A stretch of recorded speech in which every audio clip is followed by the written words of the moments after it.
Okay. Screen एकदा दिसते की नाही, कन्फर्मेशन द्या सगळ्यांनी.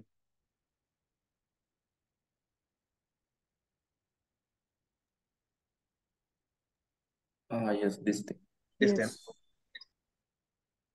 ठीक आहे. तर आता आपण येऊ आपल्या टॉपिक कडे.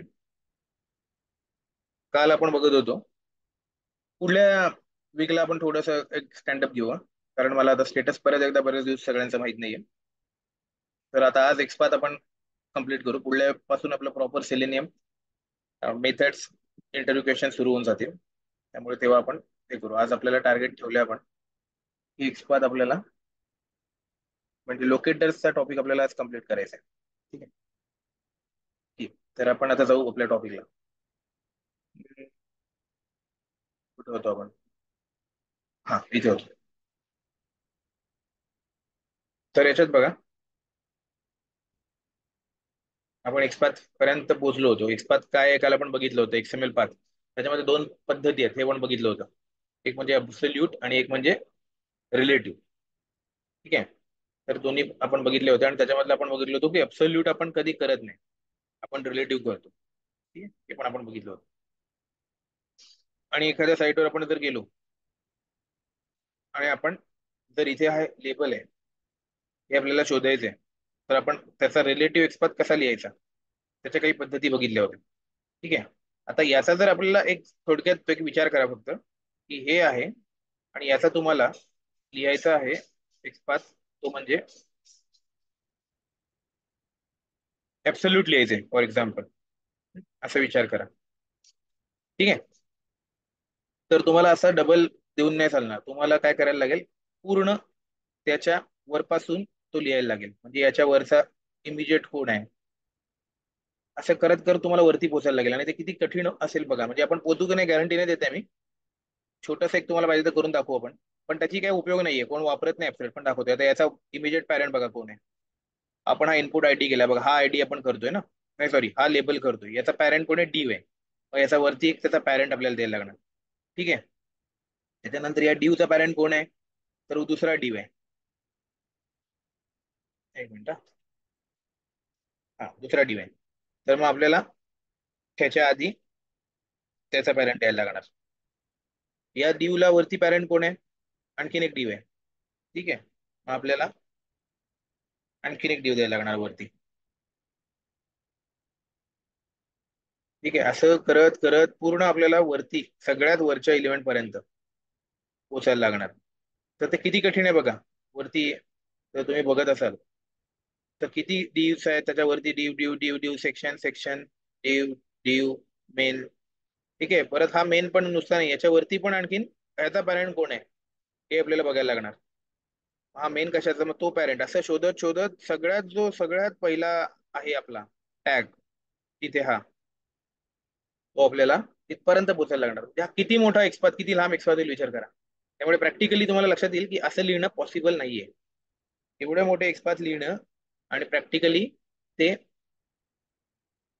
वापरणं, तेवढ्या मोठ्याच्या मोठ्या लेंदी स्ट्रिंग तुमच्या प्रोग्राम मध्ये ठेवणं, हे काय आहे तर पॉसिबल नाहीये. त्याच्यामुळे आपण काय करतो, ऍब्सोल्यूट एक्सपाथ आपण वापरतच नाही. पण जर आपण जे आपले काही रेडीमेड टूल्स असतात ते आपल्याला देऊ शकतात ऍब्सोल्यूट, त्यांना सोपं जातं ना. त्यांना फक्त कॉम्प्युटरला तिथनं करत करत करत पाथ शोधणं सोपं आहे. त्यामुळे त्यांना ऍब्सोल्यूट काढणं सोपं जातं. ठीक आहे. पण आपण स्वतः कधीच ऍब्सोल्यूट एक्सपर्ट काढत नाही किंवा वापरत पण नाही. फ्रेमवर्क मध्ये आपण कधीच ऍब्सोल्यूट एक्सपर्ट ठेवत नाही. हम्म? तर ते असे आहे.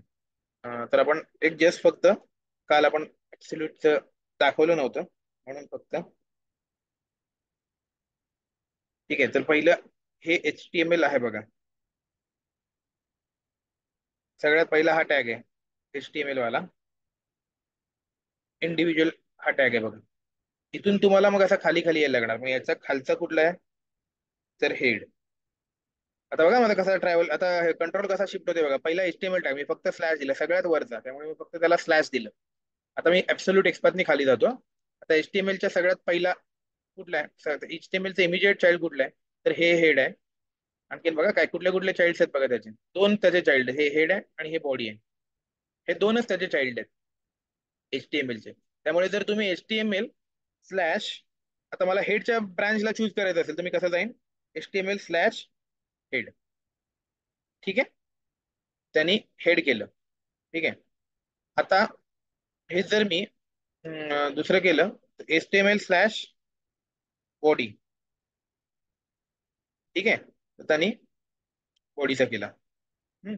तर असे HTML आणखीन खाली आहेत, असतील कदाचित त्याच्या, म्हणजे ते 1 2 3 4 काय तर ते आता याच्यामध्ये सोडून द्या.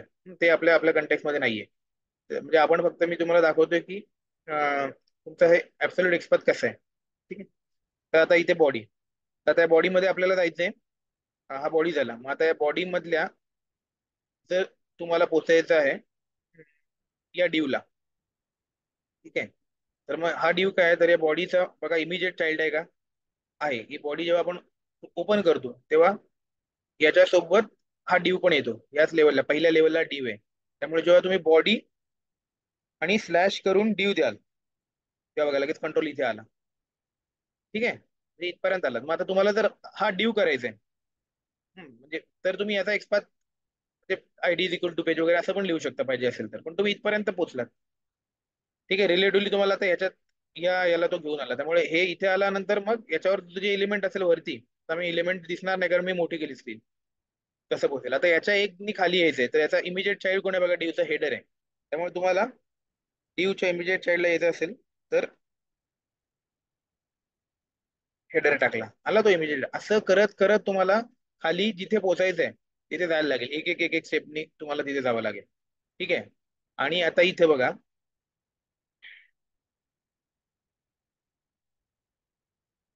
आता बघा नीट बघा, आता लक्ष द्या. बॉडी कुठे आहे आपला, ही बॉडी होती. बॉडीचा चाइल्ड आहे डिव, आणि त्याच्या खालचा चाइल्ड आहे हेडर. म्हणजे तो त्याचा कोण आहे, आता तसं बघायला गेलं तर हा वडील झाला. म्हणजे हा आता आजोबा पकडा, बॉडी. बॉडीचा मुलगा कोण झाला, डिव. आणि या डिवचा आणखीन मुलगा हेडर. तर आता या बॉडीला हेडर जर द्यायचा असेल तर तो डायरेक्टली असं स्लॅश करून हेडर नाही देऊ शकत, कारण हेडर त्याचा इमिजिएट चाइल्ड नाहीये, त्याचा मुलगा नाही, त्याचा नातू आहे.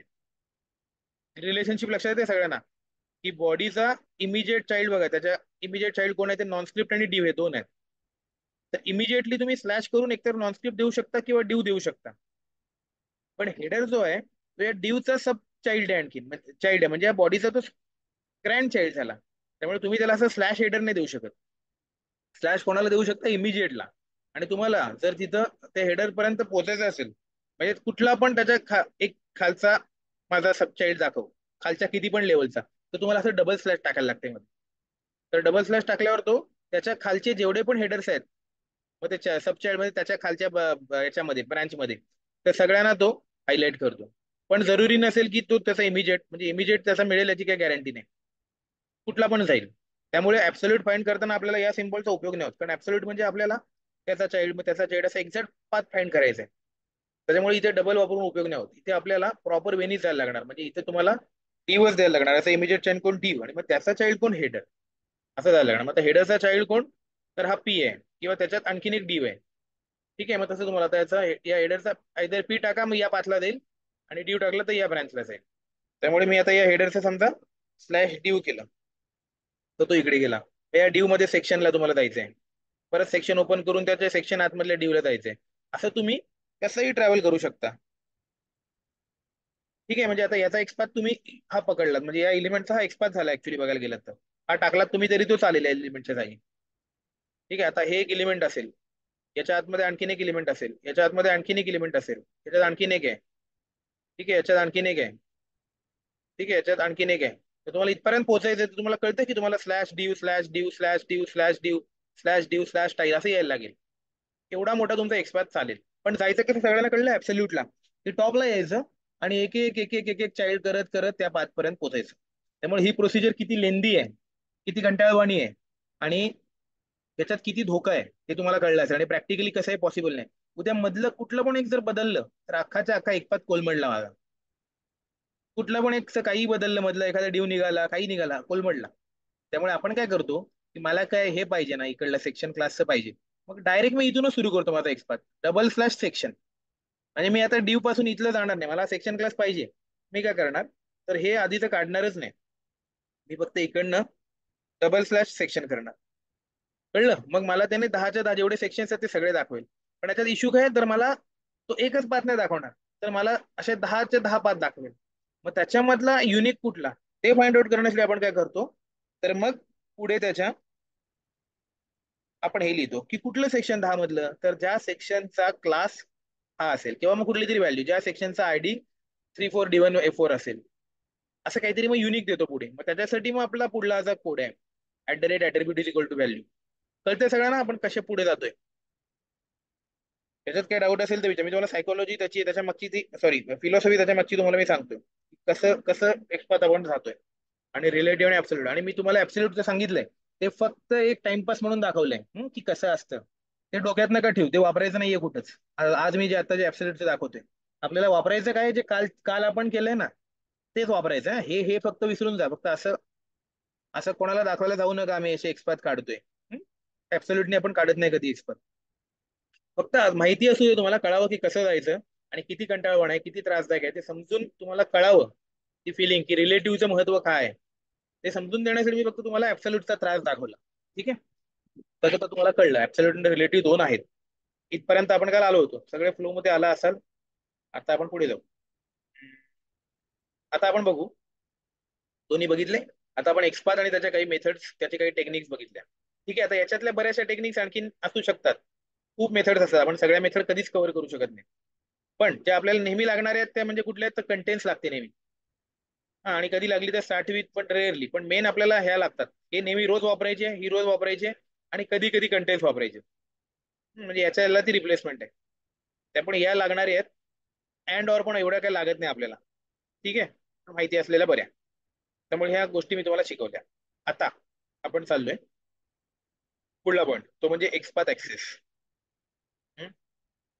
तर एक्सपाथ ऍक्सेस म्हणजे काय, तर हा एक्सपाथ जेव्हा तुम्हाला सरळ मार्गाने कुठला एक्सपाथ मिळत नाही, ठीक आहे, तर तेव्हा तुम्ही काय करता, थोड्या तिरक्या मार्गाने त्या एक्सपाथ पर्यंत पोहोचण्याचा प्रयत्न करता. आणि त्याच्यासाठी तुम्हाला एक्सपाथच्या वेगवेगळ्या डायरेक्शनला कसं फिरायचं, हे तिरक्या मार्गाने जायला, हे शिकणं म्हणजे एक्सपाथ ऍक्सेस शिकणं. ठीक आहे? तर म्हणजे कसं, तर आता बघा, एक्सपाथची सगळ्यात मोठी ताकद आहे ना ती हीच आहे की एक्सपाथ ऍक्सेस. तर एक्सपाथ काय करतो, तर एक्सपाथ मधून तुम्ही आता एखाद्या पोझिशनला उभे आहात, तिथून तुम्ही पुढे पण जाऊ शकता आणि मागे पण जाऊ शकता त्या ट्री मध्ये. ठीक आहे? आता तुम्हाला ट्री कुठली पण माहिती आहे कशी असते. ही अशी ट्री असते. ह्या ए सगळ्यांचा, या ट्री कडे सगळ्यांनी आता लक्ष द्या. ए सगळ्यांचा एकदम पॅरेंट आहे. P1 P2 त्याचे दोन चाइल्ड आहेत. ठीक आहे? म्हणजे ए सगळ्यांचा मूळ पुरुष आहे. ठीक आहे? P1 P2 त्याचे चाइल्ड आहेत, चिल्ड्रन. परत P1 ला कुठलंच अपत्य झालं नाही. P2 ला परत एक तीन पोरं झाली, तीन अपत्य झाली. S1 S2 आणि एस. आणि आपण आता हा एस आहोत समजा. आपण आता एसच्या स्थानी आहे, असं अज्युम करा. आपली आता करंट पोझिशन म्हणजे आपल्याला जो इलिमेंट सध्या पाहिजे तो कोण आहे, एस आहे. आपल्याला एसच्या एलिमेंटची देणे घेणं आहे. तर आता एसची पोझिशन बघा, तर एसला परत दोन चिल्ड्रन आहेत, आणि त्याच्या एका चिल्ड्रनला परत दोन चिल्ड्रन आहेत. म्हणजे जर तुम्ही बघाल, तर एसला P2 नावाचा पॅरेंट आहे, ए नावाचा ग्रँड पॅरेंट आहे, C1 C2 नावाची मुलं आहेत, आणि D1 D2 नावाची नातवंड आहेत. लक्षात येते नीट? डायग्राम कडे लक्ष द्या. D1 D2 नावाची नातवंड आहेत. आणि not only this, S1 S2 नावाचे भाऊ बहीण आहेत, भाऊबंद आहेत, सिबलिंग्स आहेत. कळतंय? तर आता या सगळ्या कन्सेप्ट लक्षात घ्या, की सगळ्यांनी नीट डोक्यात घ्या या गोष्टी. परत एकदा मी बोलतो, एस म्हणजे आपण स्वतः, तुम्ही स्वतः कोण आहेत, इथे तुम्हाला क्लिक करायची एस वर. असं इथे अज्युम करा की या इलिमेंटला तुम्हाला क्लिक करायचे, म्हणजे हे हे इलिमेंट तुम्हाला सध्या लागतंय. ठीक आहे? तर पहिलं तुम्ही याचे आता पोझिशन ओळखून घ्या की कसं आहे.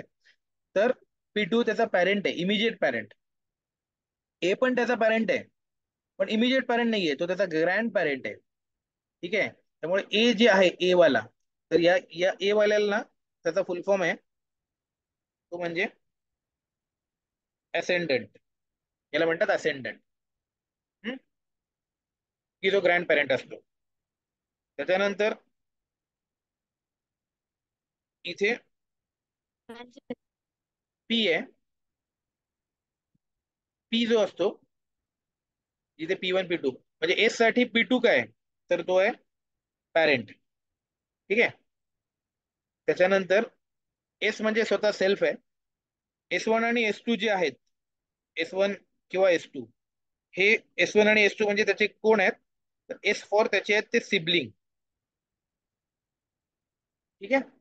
सिंपल कन्सेप्ट आहेत, फक्त व्यवस्थित समजून घ्या. हम्म. त्याच्यानंतर सी काय आहे? सी फॉर काय आहे? तर त्याचा तो चाइल्ड आहे. एसचा चाइल्ड आहे. हे सगळं आता कोणाचं चाललंय? तर एसचं चाललंय. हे बघा, एस इथे आहे. हा एस आहे. हम्म. एस म्हणजे आपण स्वतः, म्हणजे जिथे आपल्याला करायचंय सेल्फ. ठीक आहे. हे चाइल्ड आहेत. आणि आता D1 D2 हे एस चे चाइल्ड आहेत, पण इमिजिएट चाइल्ड नाही आहेत. ठीक आहे. तर त्यांना मी जरा असेंडंट चुकून शब्द वापरला, ते मला कन्फ्युजन झालं. याला आपण म्हणतो अँसेस्टर. म्हणजे तो जो मूळ पुरुष असतो त्याला आपण पूर्वज म्हणतात ना. तर पूर्वजांना शब्द काय?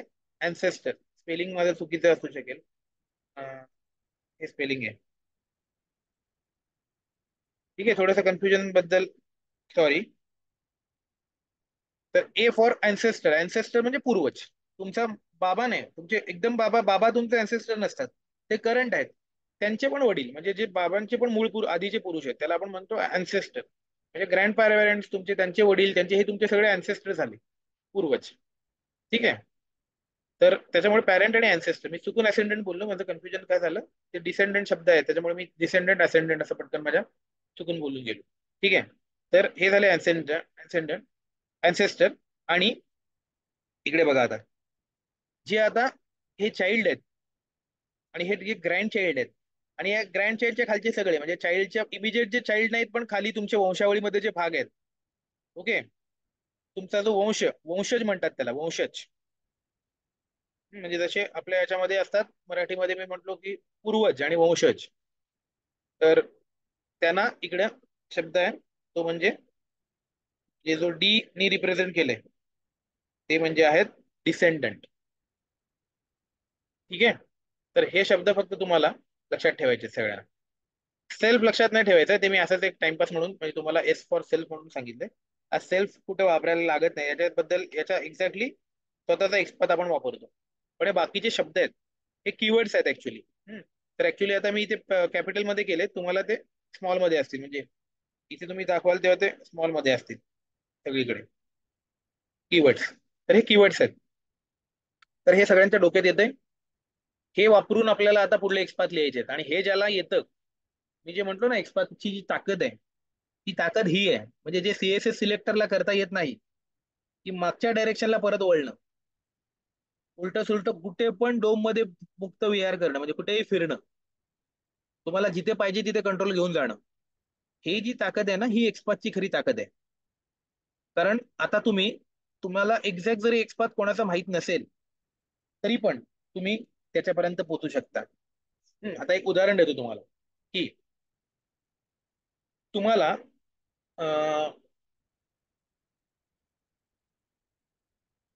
एखादा सपोज पोस्टमन आला. ठीक आहे. एखादा पोस्टमन आला आणि त्याला माझ्या घरी यायचंय. हम्म. आणि सपोज रावेत मध्ये माझं घर आहे. हम्म. आणि एक रावेत मध्ये फॉर एक्झाम्पल एक बिल्डिंग आहे.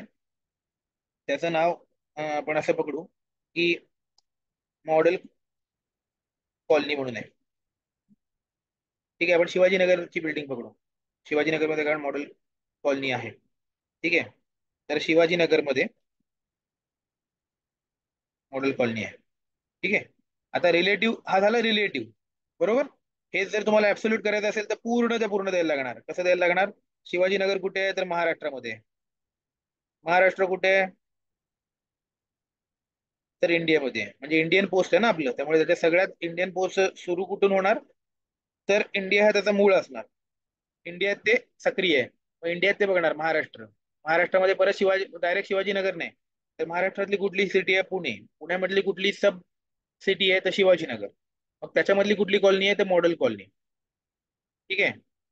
तर मग मॉडेल कॉलनीमध्ये मग पुढे कुठला फ्लॅट आहे असं पुढे जाणार. ठीक आहे. तर हा झाला ऍब्सल्यूट रूट पासून. आपल्याला एवढं झंझटमध्ये पडायचं नाही. एकदा शिवाजीनगर म्हटलं, पुणे शिवाजीनगर म्हटलं तरी त्याला कळतं, कारण पुणे एकच आहे. पुण्यामधलं शिवाजीनगर एकच आहे. त्यामुळे असा पाथ आपण देऊ शकतो फक्त. ठीक आहे. म्हणजे हा कुठला झाला? रिलेटिव्ह. आधी होता तो ऍब्सोल्यूट. ठीक आहे. आता याच्यामध्ये मॉडेल कॉलनीमध्ये एक मी समजा बिल्डिंगचं नाव दिलं की B1 बिल्डिंग. आणि आता मला याच्यामधला फ्लॅट नंबर माहित नाहीये, तर मी फक्त त्याच्यातला फ्लॅट नंबर नाहीये, तर फक्त मी नाव दिलं तर सचिन पाटील. ठीक आहे. माझं नाव दिलं फॉर एक्झाम्पल. तर काय झालं, तो आला आणि फॉर एक्झाम्पल आता बिल्डिंग पण आपण नको देऊया, उगाच अननेसेसरी कन्फ्युजन नको. मॉडेल कॉलनी आणि सचिन पाटील हा मी इथं एक हे दिला की मॉडेल कॉलनी मधला सचिन पाटीलला शोध. नाही, इमिजिएट चाइल्ड मी दिलं नाही. मॉडेल कॉलनी व बिल्डिंग एवढाच पत्ता त्या पोस्टमनकडे होता की मॉडेल कॉलनीमध्ये मला यायचंय आणि तिथे सचिन पाटीलला हे पत्र द्यायचंय किंवा जे काही पार्सल असेल ते द्यायचंय. ठीक आहे. आता प्रॉब्लेम काय आला, मॉडेल कॉलनी खूप मोठी आहे आणि सचिन पाटील हे नाव एकदम कॉमन आहे. म्हणजे रस्त्यावर जर आपण, पाटील नाव तुम्हाला किती कॉमन आहे माहिती आहे की कुठला पण एक दगड मारला तरी तो एका कुठल्या तरी पाटीलला लागू शकेल, एवढं ते कॉमन आहे की 10 मधले 9 पाटील असू शकतात त्याच्यामधले दगड लागलेले. तर एवढं ते कॉमन नाव आहे आणि त्यामुळे सचिन पाटील हे कॉमन नाव झाल्यामुळे कसं झालंय, तिथं त्या मॉडेल कॉलनीमध्येच 3 सचिन पाटील आहेत. त्यामुळे जेव्हा पोस्टमन गेला आणि त्यांनी विचारलं याला, वॉचमनच्या इथे, की अरे मला सचिन पाटीलला द्यायचंय तर कुठलं देऊ, आणि एवढंच ऍड्रेस आहे फक्त, तर तो म्हणणार नाही पॉसिबल सांगणं, कारण 3 सचिन पाटील आहेत यांचे. ठीक आहे. त्यामुळे हा एक्सपाथ जो आहे तो आपल्याला कसं फाइंड आउट करून देईल, तर 1/3 असं देईल, म्हणजे 3 पैकी 1 असा एक्सपाथ असेल हा. बरोबर आहे ना? मी डोम मधलं सांगतोय तुम्हाला, म्हणजे इथे आपण जे शोधतो ना, इथे बघा 1/10 ने कसं दिलंय, आणि म्हणजे 10 या एक्सपाथचे 10 मेंबर अवेलेबल आहेत, म्हणजे हा युनिक नाहीये. इथे 1/1 जेव्हा येतं तेव्हा तो युनिक असतो. बरोबर आहे? तर हे मला सांगायचंय, म्हणजे स्लॅश मी चुकून म्हटलो इथं. तर हे का हा कसा देईल मला? 1/3 देईल. म्हणजे 3 पैकी 1 कुठला तरी तुम्हाला आहे, तर कुठला जायचंय ते ठरवा. तर इथे अम्बिग्युटी आली की मला माहित नाही की कुठला कोणाचं आहे, मी पार्सल चुकीच्या माणसाकडे नाही देऊ शकत, ते कॉन्फिडेन्शियल आहे. ठीक आहे. त्याच्यामुळे इथे इश्यू आला की काय करायचं. तर हा झाला इश्यू, म्हणजे आपल्याला युनिकली एवढ्या माहिती, म्हणजे याच्याकडे एवढंच अट्रिब्यूट आहेत आणि याच्यात मला याला फाइंड नाही करता येते एक्सपाथला. मग अशा वेळी काय करायचं, तर मग अशा वेळी मी त्याला विचारणार की बाबा दुसऱ्या कुठल्या पद्धतीने मला पोचता येईल का त्याच्याबद्दल. ठीक आहे. तर त्याच्यामध्ये मला एक फक्त माझ्याकडे इन्फॉर्मेशन होती. समजा की मी त्याला विचारलं की त्याची एक इन्फॉर्मेशन ऍडिशनल, फक्त एकच ऍडिशनल इन्फॉर्मेशन होती, पण ती सचिन पाटील बद्दल नव्हती. ठीक आहे. तर फक्त याच्या शेजाऱ्याबद्दलची एक इन्फॉर्मेशन मला होती की हा सचिन पाटील आहे, त्याच्या शेजारी एक माणूस राहतो, तो म्हणजे युनिक नाव असलेला कुठला पण एक माणूस घ्या. तर मग फॉर एक्झाम्पल चतुर स्वामी नावाचा एक माणूस राहतो. एकदम युनिक नाव आहे ना हे. म्हणजे एक उदाहरण देतोय तुम्हाला मी. तर चतुर स्वामी जो माणूस आहे त्याच्या बाजूचं सचिन पाटील मला पाहिजे, अशी एक इन्फॉर्मेशन फक्त माझ्याकडे जर असेल, तर मग वॉचमनला मी सांगितलं की कुठला सचिन पाटील, तर चतुर स्वामी जो आहे त्याच्या नेबर असलेला सचिन पाटील, त्याच्या जो बाजूचा राहतो तो सचिन पाटील. ओके, म्हणजे मला सचिन पाटील देऊन इथे उपयोग नाही इथं. मग तो काय म्हणतो, ओके म्हणजे मला कोण पाहिजे, तर सचिन पाटील कुठला, एक मिनिट हा. सचिन पाटील कुठला, तर जो सचिन पाटील नेबर असेल चतुर स्वामीचा. ठीक आहे. तर आता नेबर कन्सेप्ट इथे कुठे बसणार, तर त्याच्या बाजूला, म्हणजे ह्या सिबलिंगचा कन्सेप्ट बसणार. ठीक आहे. मग तिथे मी इथे असं देईन की हा एक सिम्बॉल असतो, तो म्हणतो की तुझ्या इथले बाकीचे एक्सेस शोध, म्हणजे तुझे नातेवाईक शोध. तो म्हणतो की जो सिबलिंग असेल, ठीक आहे, कोणाचा सिबलिंग असेल, तर सॉरी मी चुकीचा सिम्बॉल टाकला इथे. इथे नसतो, हा पुढे असतो. तो जेव्हा आपण एक्सपाथला टाकतो, मी म्हणतो की सचिन पाटील ज्याचा सिबलिंग कोण असेल, तर इथे मी म्हणेन चतुर स्वामी. चतुर स्वामी ज्या सचिन पाटीलचे सिबलिंग दिसेल त्या सचिन पाटीलला शोध, असं मी त्याला सांगेन. मग तो म्हणतो ओके ओके, आता मला रिलेशन सापडलं की ज्याच्यात बाजूला मी जेव्हा सर्च करीन सचिन पाटीलला जाऊन, तर मी पहिला प्रत्येक सचिन पाटील पर्यंत जाईन, पहिल्या सचिन पाटील पर्यंत जाईन आणि त्याचा सिबलिंग बघीन. ओके, याचा सिबलिंग सचिन पाटील जर चतुस्वामी नसेल तर त्याला नाही देणार. आणि ज्या सचिन पाटीलचा सिबलिंग तिघांमधला आणि बाजूचा फ्लॅट मला चतुर्स्वामी दिसेल, त्याला मी म्हणणार ओके, हा सचिन पाटील माझावाला सचिन पाटील. तर ही अशी एक पद्धत आहे की शोधायची. म्हणजे तुम्हाला एक्झॅक्ट तुमच्याकडे युनिक नाहीये, पण तुम्ही तुमच्या आजूबाजूच्या वरून तुम्हाला ठरवता. म्हणजे हेच उदाहरण मी माझ्या घरातलं देतो. म्हणजे जसं की जर मी समजा अलिबाग मध्ये राहतो, ते म्हटले सचिन पाटील कॉमन आहेत, तर तुला कसा ओळखू? तर मग मी तेव्हा काय म्हणेन की ओके, सचिन पाटील कॉमन आहेत पण माझ्या वडिलांचं नाव आणि त्यांचं नाव सेम नसेल. त्यामुळे मी म्हणेन की ज्या सचिन पाटीलचं नाव, बाबांचं नाव प्रवीण असेल, त्या सचिन पाटीलला दे. म्हणजे तुझा आणि ज्या सचिन पाटीलचे बाबा प्रवीण दिसतील तुला, पिटू जिथे प्रवीण सापडेल त्यांनाच दे, बाकी असतील त्याला देऊ नको.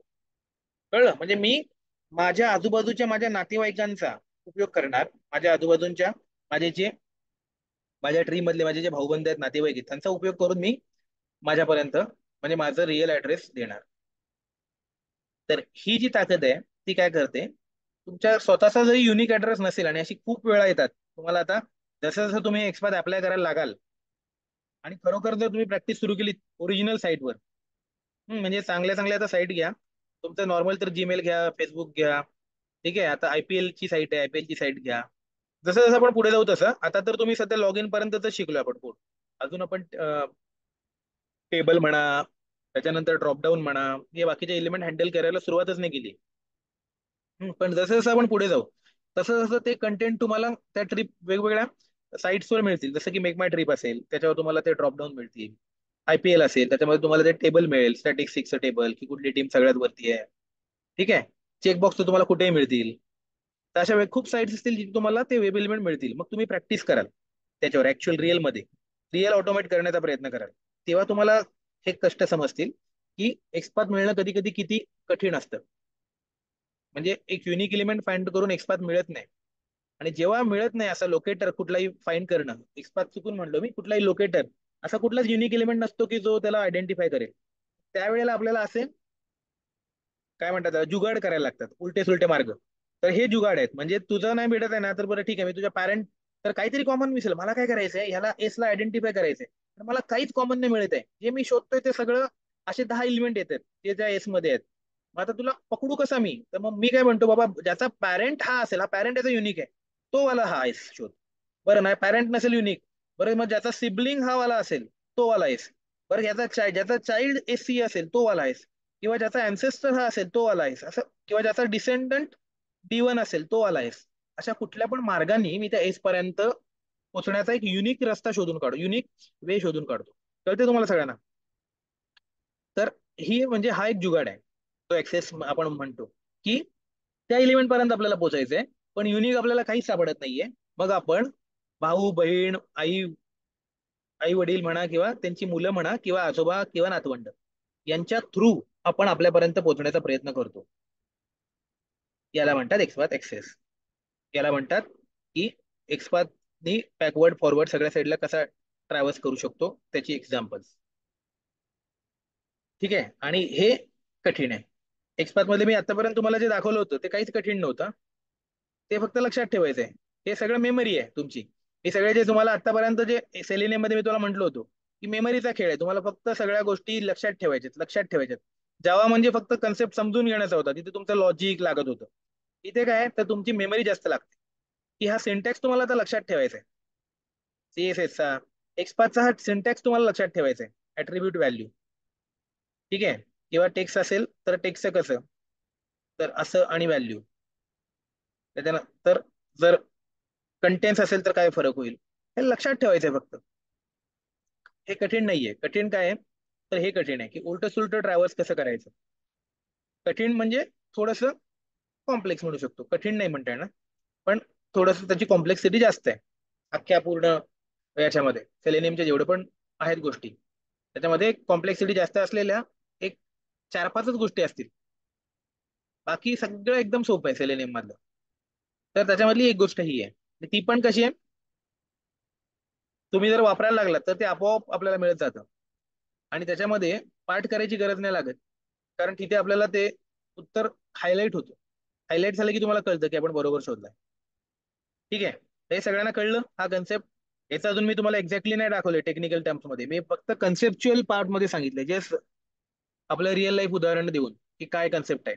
तर एक्सपाथ ऍक्सेसचा कन्सेप्ट सगळ्यांना कळला असेल, कळला? कुठे डाऊट असेल विचारा आता. ओके, ठीक आहे. कळलंय असं समजून मी पुढे जातो. तर आता याचे मी हेच एक उदाहरण दिलं की त्याचं आपण एक्सपाथ वगैरे कसं लिहायचं, याच्यात हे जाऊ द्या. आता तुम्ही मी फक्त याच्यामध्ये बघा. आता डायरेक्शन कशा लिहायच्या बघा. तर तुम्हाला पॅरेंट जायचंय तर सिम्पल, फक्त आता एक कीवर्ड लक्षात ठेवायचे फक्त. ठीक आहे. आता समजा तिथं ऍट्रिब्यूट आहे तुमचं,